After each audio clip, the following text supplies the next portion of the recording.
Hello বন্ধুরা, soundless mathematics YouTube চ্যানেলে তোমাদেরকে সবাইকে স্বাগত।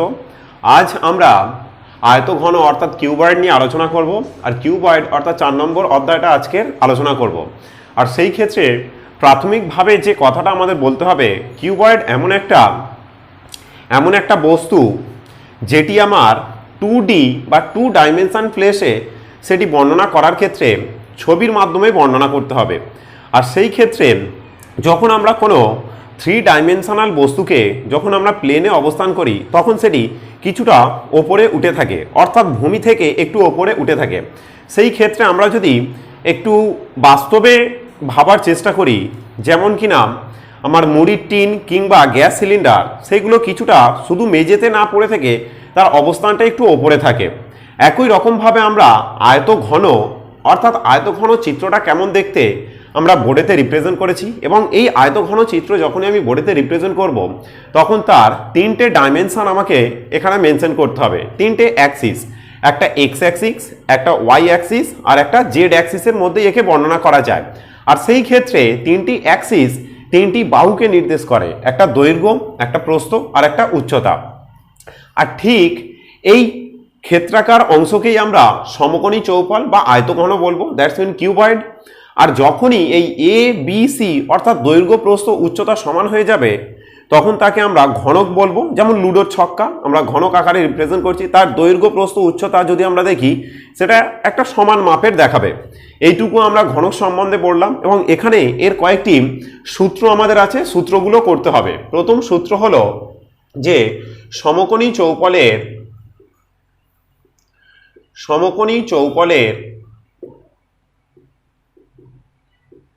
সমগ্র তলের ক্ষেত্রফল, সমকোণী চৌপলের সমগ্র তলের ক্ষেত্রফল, সমকোণী চৌপলের সমগ্র তলের ক্ষেত্রফল সমান 2 ইন্টু দৈর্ঘ্য গুণিতক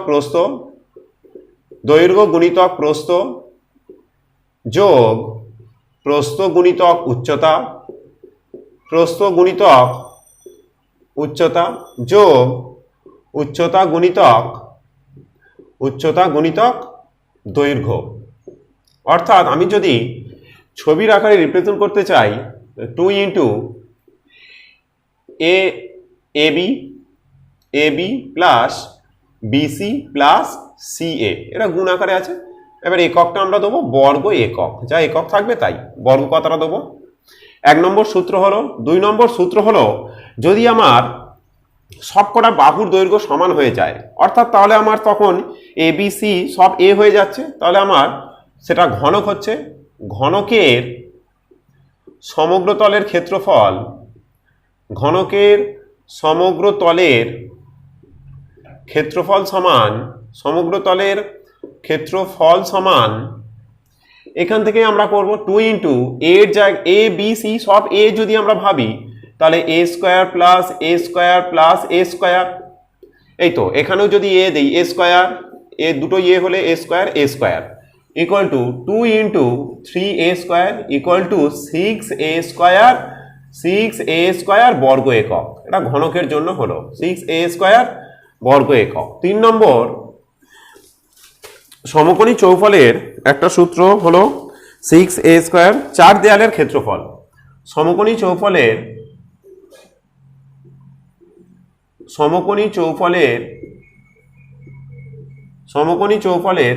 4 দেয়ালের ক্ষেত্রফল,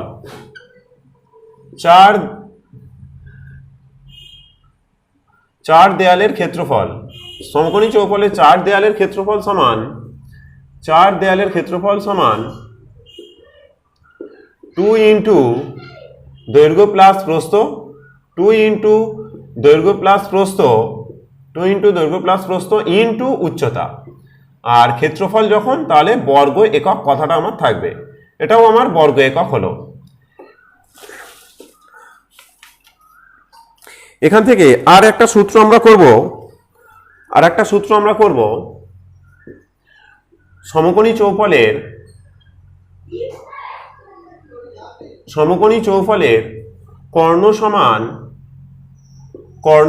কর্ণের দৈর্ঘ্য সমান √, দৈর্ঘ্য স্কয়ার দৈর্ঘ্য স্কয়ার প্লাস প্রস্থ স্কয়ার, দৈর্ঘ্য স্কয়ার প্লাস প্রস্থ স্কয়ার প্লাস দৈর্ঘ্য স্কয়ার প্লাস প্রস্থ স্কয়ার প্লাস উচ্চতার স্কয়ার, উচ্চতার স্কয়ার। তাহলে আমি যদি মান কটা বসাই তাহলে a square plus b square plus c square. আর আমাদের লাস্ট যে সূত্র সমকোণী চৌপলের সবকটা বাহুর দৈর্ঘ্য যদি সমান হয়ে যায়, অর্থাৎ ঘনক, যদি ঘনক ভাবি তাহলে ঘনকের কর্ণ, ঘনকের কর্ণ সমান কি হবে? আমার ঘনকের কর্ণ সমান আমার সবকটা এ বি সি সবই এ হবে। তাহলে a square plus a square equal to √3 a square. Square আর রুট ডিমিনিশড হয়ে √3 ইন্টু এ, এটাই আমার সূত্র। তাহলে ঘনকের কর্ণ কি হলো? √3 ইন্টু একটি বাহুর দৈর্ঘ্য, এটাও এ হবে, √3 ইন্টু একটি বাহুর দৈর্ঘ্য। তাহলে এই পর্যন্ত আমাদের ইন্ট্রো দেওয়া শেষ হলো। এবার আমরা ওকে, আজকে তাহলে আমরা কোষে দেখি 4-এর অঙ্কগুলো শুরু করব।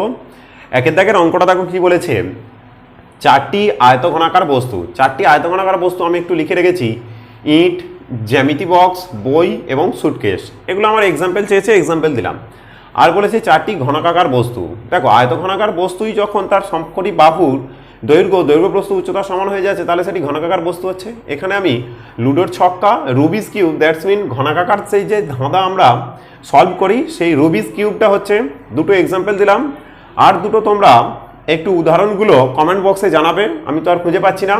তাহলে একের দাগের অঙ্কটা এখানেই শেষ হলো। এবার দুয়ের দাগের অঙ্কটা দেখো কি বলেছে, প্রদত্ত ছবিতে তল সংখ্যা, ধার সংখ্যা এবং শীর্ষবিন্দুর সংখ্যা চেয়েছে। তাহলে আমরা যদি ভালো করে লক্ষ্য করি, যদি কোনো বস্তু আমি হাতে করে ধরি, কোনো একটা বাক্স, সেই বাক্সের ওপরে হাত দেবো, নিচে হাত দেবো, সেই ক্ষেত্রে দুটো তল। আবার দু সাইডে যদি দুটো হাত বাড়িয়ে দেই, তাহলে সেই ক্ষেত্রে চারটে তল হবে। মোট আমার ওপর নিচে দুটো এবং দু সাইডে দুটো করে চারটে তল আমরা পাবো, মোট 6টা তল পাবো। তাহলে তলগুলি আমি রিপ্রেজেন্ট করছি বোর্ডেতে, দেখো তল 6টি, আর সেই 6টি তল কি কি আমি এখানে তলগুলো দেখিয়ে দিচ্ছি। এ বি সি ডি একটি তল, আর নিচেরটা হলো ই এফ জি এইচ দুটি তল। আবার এই দিকের তলটা হলো এ ই এইচ বি, তাহলে এ ই এইচ বি তিনটি তল হলো। আবার এই দিকের তলটা A D F E,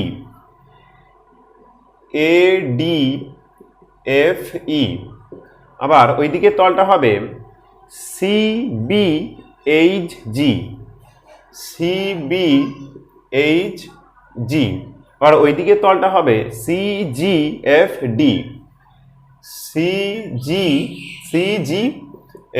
D. 6টি তল হলো। এবার দেখো ধার কটি ধার, দেখো আমরা যদি কোনো একটা বস্তু যেমন ইট, তার ধারগুলি ধরার চেষ্টা করি, আমরা খুব সহজেই ধারগুলো পাবো। 1টি, 2টি, 3টি, 4টি ধার, 5টি, 6টি, 7টি, 8টি, 9টি, 10টি, এই 11টি আর এই 12টি। তাহলে ধার আমরা 12টা পাবো। আর ধার 12টি ধারের মধ্যে আমি আবার, ধার তো স্ট্রেট লাইনের মতো বোঝায়, আমি সেই রকমভাবে দেখানোর চেষ্টা করছি। A B B C, C D A দেখালাম ওপরের কটা। এবার নিচে চলে আসছি, E F G, G H E, এবং এখানে এ ই এবং বি এইচ, আর বি এইচ, আর দুটো হলো এ ই বি এইচ, আর দুটো আমরা দেখা পাচ্ছি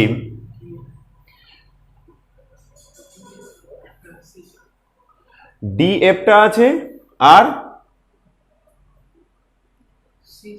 আচ্ছা নিচে চারটে হলো, এই চারটে, আচ্ছা এ ই বি এইচ পেলাম, এই তো সি জি আর ডি এফ, সিজি আর ডি এফ, এই মোট 12টা ধার।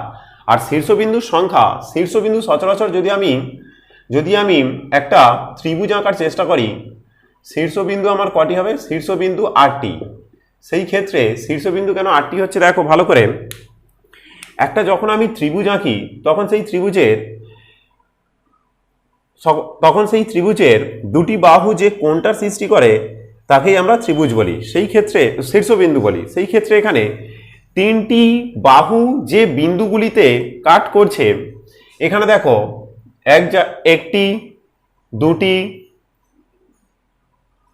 3টি, 4টি, 5টি, 6টি, এই 7টি আর এই 8টি, মোট 8টি শীর্ষবিন্দু আমরা পাচ্ছি। আর সেই শীর্ষবিন্দুগুলি যদি আমি রিপ্রেজেন্ট করি তাহলে আমরা বলতে পারবো, কমা কমা দিয়ে জাস্ট লিখে দেবো A, B, C, D, E, F, G, H। এবার 3 দাগের অঙ্কটা দেখো কি বলছে। একটি সমকোণী চৌপলাকার ঘরের দৈর্ঘ্য প্রস্থ উচ্চতা যথাক্রমে 5 মিটার, 4 মিটার ও 3 মিটার হলে ওই ঘরে সবচেয়ে লম্ব যে দণ্ডটি রাখা যাবে তার দৈর্ঘ্য হিসেব করে লিখি। প্রথমত অঙ্কটা করার আগে আমাদের ভাবতে হবে সমকোণী চৌপলাকার একটি ঘর আছে, সেই ঘরে সবচেয়ে বড় লাঠি আমরা যদি দৈর্ঘ্য বরাবর কিংবা প্রস্থ বরাবর মেঝেতে ফেলে রাখি, সেখানে যতটা না বড় লাঠিটা রাখা যাবে তার থেকে আমি যদি ঘরের নিচের কোণ থেকে ঘরের ওপরের কোণ পর্যন্ত আমি লাঠিটা রাখি তাহলে সব থেকে বড় লাঠি আমার রাখা যাবে। সেই ক্ষেত্রে স্বভাবতই আমার কর্ণের দৈর্ঘ্যটা এখানে বের করতে হবে, অর্থাৎ কর্ণ বরাবর লাঠিটা রাখলে সব থেকে বড় দৈর্ঘ্যের লাঠি আমরা রাখতে পারবো। তাহলে আমরা অঙ্কটা শুরু করছি। সমকোণী চৌপলের দৈর্ঘ্য প্রস্থ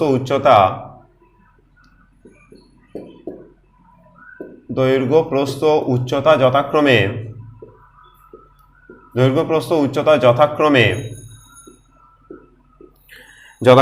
5 মিটার, 4 মিটার ও 3 মিটার। অতএব কর্ণের দৈর্ঘ্য সমান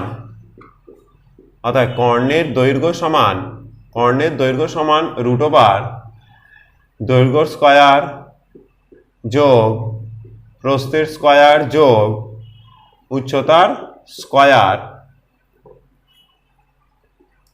এখানে মিটার আছে, মিটার, ইকুয়াল টু √, 25 যোগ 16 যোগ 9, ইকুয়াল টু √, 16 আর 9 25, 25 25 50, 50, ইকুয়াল টু √, 2 × 5 × 5, ইকুয়াল টু দুটো 5 থেকে একটা 5 বেরিয়ে এলো, 5√2 মিটার, 5√2 মিটার। অতএব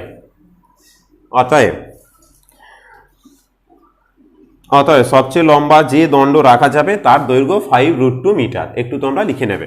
এবার 4 দাগের অঙ্কটা দেখো কি বলছে। একটি ঘনকের একটি তলের ক্ষেত্রফল 64 বর্গমিটার হলে ঘনকটির আয়তন কত? দেখো, ঘনকাকার বস্তু মানে সেটা বর্গাকার, তার একটি তল মানে বর্গাকার তল, আর তার ক্ষেত্রফলটা বলে দিয়েছে 64 বর্গমিটার। ঘনকের একটি তলের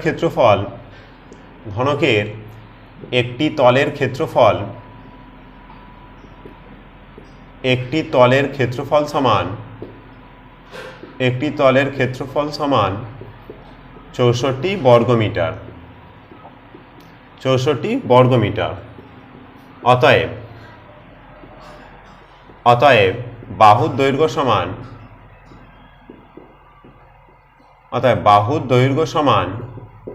√64 মিটার, ইকুয়াল টু 8 মিটার।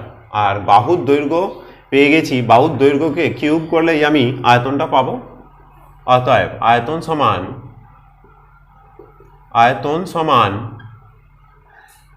8 তার কিউব ঘনমিটার, ইকুয়াল টু 512 ঘনমিটার। এবার 5 দাগের অঙ্কটা দেখো কি বলেছে। আমাদের বকুলতলা গ্রামে 2 মিটার চওড়া এবং 8 ডেসিমিটার গভীর একটি খাল কাটা হয়েছে। যদি মোট 240 ঘনমিটার মাটি কাটা হয়ে থাকে তবে খালটি কত মিটার লম্বা হিসেব করি। তাহলে খালটি কত মিটার লম্বা সেটি আমরা এক্স ধরে নেব। আর এখানে দেখো দৈর্ঘ্যটা চওড়াটা 2 মিটার এবং প্রস্থটা 8 ডেসিমি আছে এবং আয়তনটা 240 ঘনমিটার মাটি তোলা হয়েছে। তাহলে আমাকে সেম এককে নিয়ে যেতে হবে, অর্থাৎ আমি সব মিটারে নিয়ে যাব যেহেতু ঘনমিটার আছে। ধরি প্রথমে আমরা ধরে নেব, ধরি খালটি এক্স মিটার লম্বা, ধরি খালটি এক্স মিটার লম্বা, এক্স মিটার লম্বা, এটা আমি ধরে নিলাম এক্স মিটার লম্বা। চওড়া সমান 2 মিটার ও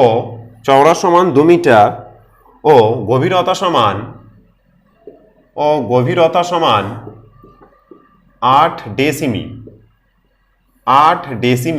সমান 8/10 মিটার। ডেসিমিকে 10 দ্বারা ভাগ করলে মিটার হচ্ছে মিটার। তাহলে দৈর্ঘ্য প্রস্থ উচ্চতা সব চলে আসে। অতএব আয়তন সমান দৈর্ঘ্য গুণিতক প্রস্থ গুণিতক উচ্চতা। আর এই অঙ্ক কিউবয়েড শুরু করার আগেই প্রথমে যে 5টা না 6টা সূত্র আমরা লিখিয়েছিলাম সেখানে আয়তনের সূত্রটা লেখানো হয়নি, অর্থাৎ দৈর্ঘ্য গুণিতক প্রস্থ গুণিতক উচ্চতা ওইটা লেখা হয়নি, ওইটা একটু লিখে নেবে। আয়তনের সূত্র অতএব আয়তন সমান দৈর্ঘ্য গুণিতক প্রস্থ গুণিতক উচ্চতা। এখানে গভীরতা বা উচ্চতা এত ঘনমিটার, আর এই এত ঘনমিটার থেকে আবার আমার 240 ঘনমিটার মাটি উঠে যায়। তাহলে আমরা শর্তানুসারে লিখতে পারি এক্স গুণিতক 2 গুণিতক 8/10 ইকুয়াল টু আমার বলে দিয়েছে 240 240, বা এক্স ইকুয়াল টু 240, 8-এর 10 ছিল, ডান দিকে সাইড চেঞ্জ করে 10/8 ইন্টু 2 ছিল 1/2, 8 আর 240 কাটলে 3 8 24, 30, আর 15 দুগুণে 30, 15 আর 10 গুণ করলে 150, এক্স ইকুয়াল টু 150। অতএব খালটি 150 মিটার লম্বা। অঙ্কটা করবো। 4 দাগের অঙ্ক দেখো কি বলেছে, একটি ঘনকের কর্ণের দৈর্ঘ্য 4√3 সেমি হলে ঘনকটির সমগ্র তলের ক্ষেত্রফল কত। তাহলে আমরা ঘনকের কর্ণের দৈর্ঘ্যের সূত্র আমরা কি জানি, √3 ইন্টু একটি বাহুর দৈর্ঘ্য। ঘনকের বাহুর দৈর্ঘ্য সমান, তোমরা একটু সূত্রগুলো রপ্ত করে নিও। তাহলে এখানে আমরা প্রথমে ধরি ঘনকের বাহু সমান এ সেমি, আর তাহলে কর্ণের দৈর্ঘ্যের সূত্র কি, √3 ইন্টু বাহু ইকুয়াল টু 4√3 আছে। √3 ইন্টু বাহু ওখানে দিয়ে দিয়েছে 4√3, বোথ সাইড থেকে √3 অমিত হলো, a ইকুয়াল টু 4। অতএব বাহুর দৈর্ঘ্য সমান 4 সেমি। তাহলে সমগ্র তলের ক্ষেত্রফলটা 6 ইন্টু বাহুর দৈর্ঘ্য স্কোয়ার। অতএব সমগ্র তলের ক্ষেত্রফল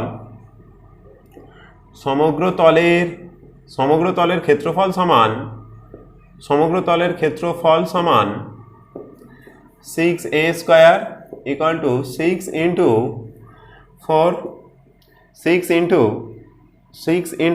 4 তার whole square equal to 6 into 16 equal to 96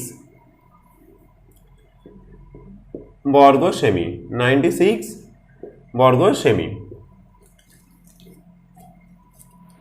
এবার আমরা 7 দাগের অঙ্কটা করব।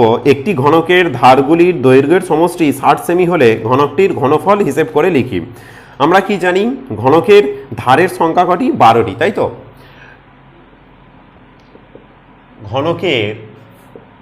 ঘনকের ধার সংখ্যা সমান 12। অতএব একটি ধারের দৈর্ঘ্য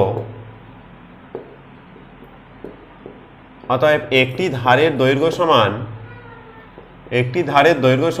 60/12 semi, 60/12 semi equal to 5 semi. আবার একটি ধারের দৈর্ঘ্য মানেই ঘনকটির বাহুর দৈর্ঘ্য। অতএব অতএব ঘনকের বাহুর দৈর্ঘ্য সমান 5 সেমি, ধারের দৈর্ঘ্যটাই বাহুর দৈর্ঘ্য হবে 5 সেমি।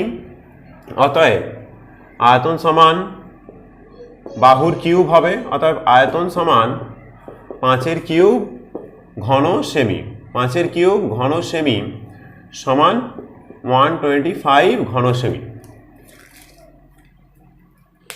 এবার আমরা 8 দাগের অঙ্কটা করব। 8 দাগের অঙ্ক দেখো কি বলেছে, যদি একটি ঘনকের 6টি পৃষ্ঠতলের ক্ষেত্রফলের সমষ্টি 216 বর্গ সেমি হয় তবে ঘনকটির আয়তন কত হিসেব করে লিখি। 6টি পৃষ্ঠতলের ক্ষেত্রফলের সমষ্টি, ঘনকের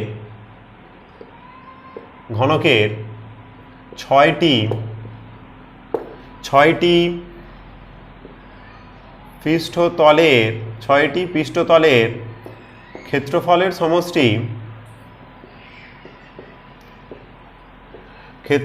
সমষ্টি সমান 216 বর্গ সেমি, 216 বর্গ সেমি।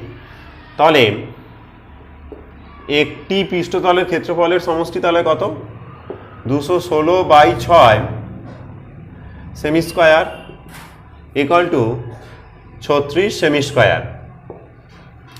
Square semi. তাহলে এখন একটি পৃষ্ঠতলের ক্ষেত্রফলের সমষ্টি যদি 36 সেমি স্কয়ার হয় তাহলে ঘনকের একটা পৃষ্ঠতল মানে সেটা বর্গক্ষেত্রাকার তল, তাহলে তার বাহুর দৈর্ঘ্য কত। এখন ঘনকের বাহুর দৈর্ঘ্য সমান √36 সেমি ইকুয়াল টু 6 সেমি। অতএব আয়তন মানে ঘনকের বাহুর কিউব করব, 6 তার হোল কিউব সেমি কিউব ইকুয়াল টু 216 ঘন সেমি, 216 ঘন সেমি।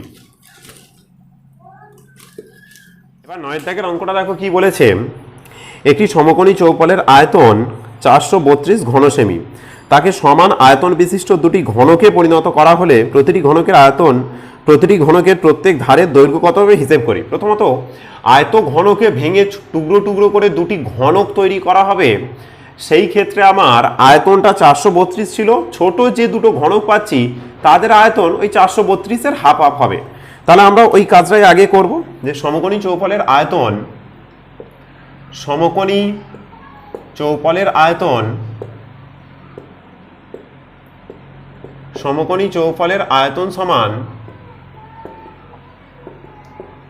432 ঘন সেমি। অতএব সমান আয়তনের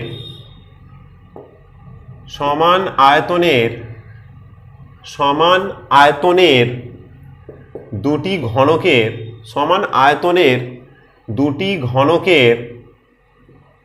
ঘনকের প্রত্যেকটির আয়তন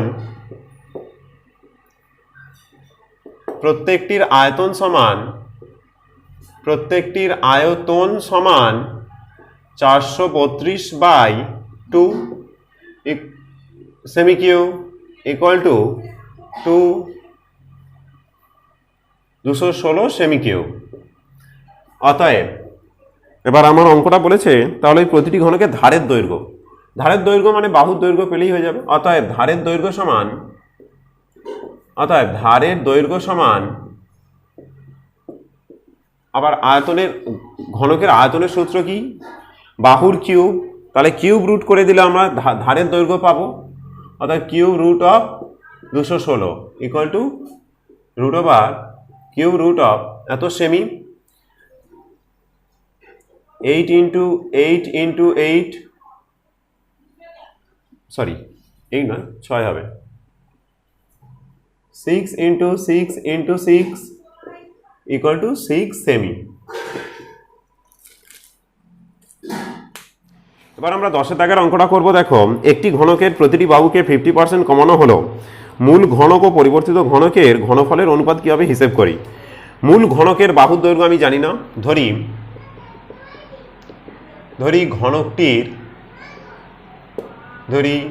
ঘনকটির বাহু সমান, বাহু বা বাহুর দৈর্ঘ্য সমান a একক, তাহলে আয়তন কত হবে?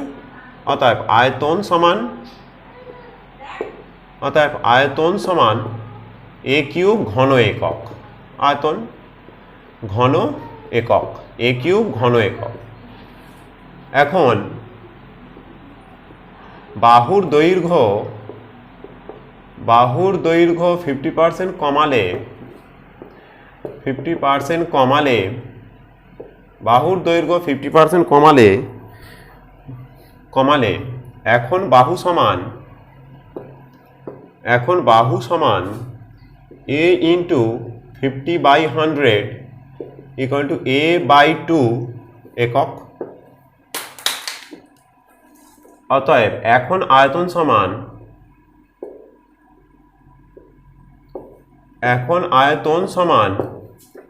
a/2 তার হোল কিউব ঘন একক, তাহলে a কিউব বাই 2 এর কিউব মানে 8 ঘন একক।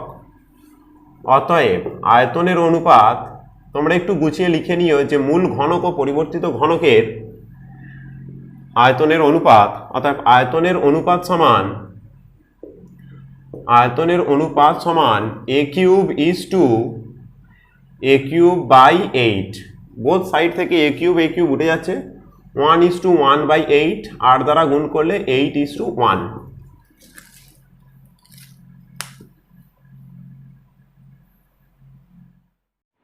এবার আমরা 11 দাগের অঙ্কটা করব। দেখো কি বলছে, একটি সমকোণী চৌফল আকার বাক্সের দৈর্ঘ্য প্রস্থ উচ্চতা যথাক্রমে 3:2:1 এবং উহার আয়তন 384 ঘন সেমি হলে বাক্সটির সমগ্র তলের ক্ষেত্রফল কত হবে হিসেব করি। তাহলে আমার দৈর্ঘ্য প্রস্থ উচ্চতা যখন অনুপাতে দিয়েছে, তাহলে আমরা একটা আরবিট্রারি একটা চলরাশি ধরে নেব, ধরি সমকোণী চৌফলের দৈর্ঘ্য প্রস্থ উচ্চতা যথাক্রমে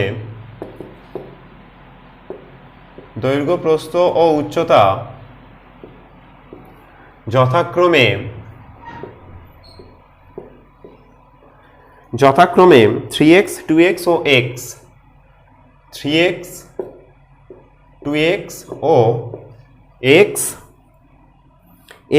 সেমি, যেহেতু এখানে ঘন সেমি আছে তাহলে সেমি ধরবো, সেমি, আর যেখানে x গ্রেটার দেন 0, অতএব আয়তন সমান, আয়তনের সূত্র দৈর্ঘ্য গুণিতক প্রস্থ গুণিতক উচ্চতা, অর্থাৎ আয়তন সমান 3x into 2x into x ঘন semi equal to 6x cube ঘন সেমি, আর সেটা আমাদের আবার বলে দিয়েছে। অতএব 6x কিউব ইকুয়াল টু আমার বলে দিয়েছে এখানে 384 বা x কিউব ইকুয়াল টু 384/6 বা x কিউব ইকুয়াল টু 6 6 36 24 4 6 24 বা x equal to cube root of 64 বা x equal to root over cube root of 4 into 4 into 4 বা x ইকুয়াল টু 4। অতএব আমরা এখানে একটু লিখছি, অতএব দৈর্ঘ্য সমান 3x 3-এর সাথে 4-এর গুণ, দৈর্ঘ্য সমান 12 সেমি, প্রস্থ 2x 2 ইন্টু 4 মানে 8 সেমি, আর উচ্চতা সমান আমার 4 সেমি। অতএব এবার ফাইনাল যে অ্যান্সারটা বলেছে, অতএব সমগ্র তলের ক্ষেত্রফল সমান, অতএব সমগ্র তলের ক্ষেত্রফল সমান, সমগ্র তলের ক্ষেত্রফলটা তাহলে কত হচ্ছে, ইকুয়াল টু 2 ইন্টু দৈর্ঘ্য ইন্টু প্রস্থ, 12 ইন্টু 8 যোগ প্রস্থ ইন্টু উচ্চতা, 8 ইন্টু 4 যোগ উচ্চতা ইন্টু দৈর্ঘ্য, 4 ইন্টু 12 বর্গ সেমি, 12 বর্গ সেমি ইকুয়াল টু 2 ইন্টু 8 12 96 যোগ 4 8 32 যোগ 4 12 48 বর্গ সেমি ইকুয়াল টু 2 ইন্টু 96 32 48 16 6 4 3 7 9 7 16 1 17 9 3 12 4 16 17 176 বর্গ সেমি ইকুয়াল টু 2 দ্বারা গুণ করব 6 2 12 2 352 বর্গ সেমি 352 বর্গ সেমি, এটাই আমার অ্যান্সার। একটু লিখে নেবে। ওকে, আজ তাহলে 11 দাগের অঙ্ক পর্যন্ত থাকলো। আগামীকাল আমরা 12 দাগের অঙ্ক পর্যন্ত 12 থেকে করব। তোমরা একটু আমাদের এই সাউন্ডলেস ম্যাথামেটিক্স ইউটিউব চ্যানেলটা একটু সাবস্ক্রাইব করে নেবে। আর তোমাদের কোথায় বুঝতে অসুবিধা হচ্ছে অবশ্যই তোমরা বলবে, কমেন্টে অবশ্যই বলবে, যাতে করে আমরা সেই অঙ্কটা পরের দিন আবার নতুন করে অন্য উদাহরণ দিয়ে বোঝানোর চেষ্টা করব এবং বোঝানোর চেষ্টা করব যাতে করে তোমরা বুঝতে পারো। আর তোমাদেরই সহপাঠী যারা ক্লাস 10-এ পড়ে তাদের এই অঙ্কগুলো একটু শেয়ার করার চেষ্টা করবে, যাতে করে তারাও আমাদের এই ইউটিউব চ্যানেলের অন্তর্ভুক্ত হতে পারে। আর আমাদের ইউটিউব চ্যানেলটা একটু শেয়ার করে নিও। ওকে, গুড বাই।